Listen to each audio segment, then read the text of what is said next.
No comments, এখনো পর্যন্ত বলার মতো কিছু আসেনি। কমপ্লেনটা করেছেন তো আপনি?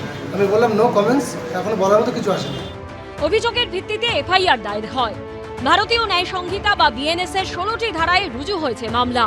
318-র 4 ধারায় প্রতারণা, 319-এর 2 ধারায় অন্যের পরিচয় দিয়ে প্রতারণা, 335 ধারায় মিথ্যা বা জাল নথি তৈরি করা, 336 নম্বর ধারায় জালিয়াতি, 338-এ গুরুত্বপূর্ণ নথি জাল করা এবং সেই জাল নথিকে আসল হিসেবে ব্যবহার করা, ভেজাল বা ক্ষতিকর ওষুধ সংক্রান্ত অপরাধ, ভেজাল ওষুধ বিক্রি বা সরবরাহ, নকল বা ভুয়ো ওষুধ বিক্রি বা বিতরণ, ওষুধ সংক্রান্ত প্রতারণামূলক বা বেআইনি কার্যকলাপ, মানুষের জীবন বা ব্যক্তিগত নিরাপত্তা বিপন্ন করার মতো কাজ, আঘাত বা গুরুতর আঘাতের সঙ্গে সম্পর্কিত অপরাধ, অপরাধমূলক ষড়যন্ত্র, সংগঠিত অপরাধে সহায়তা এবং একাধিক ব্যক্তি এক উদ্দেশ্যে অপরাধমূলক কাজের অভিযোগে রুজু হয়েছে মামলা।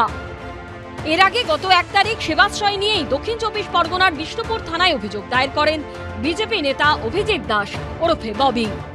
এই যে পুরো ব্লাববাজি করেছে অভিষেক আমাদের এখানকার জনগণের সঙ্গে, ও এখানকার সনাতন সয়েল নয়, ও হচ্ছে বহিরাগত, অথচ আমাদের মানুষদের ঠকিয়েছে। এখানে পঞ্চায়েত নির্বাচন করতে দেয় না, কোনো কিছু করতে দেয় না, ও পুরো সন্ত্রাসী কাজ কারবার চলছে ওর, এবং এখান থেকে কোটি কোটি টাকা শুধু লুট করেছে, ফোর্সফুলি এক্সপায়ারি ডেটের ওষুধ খাইয়েছে।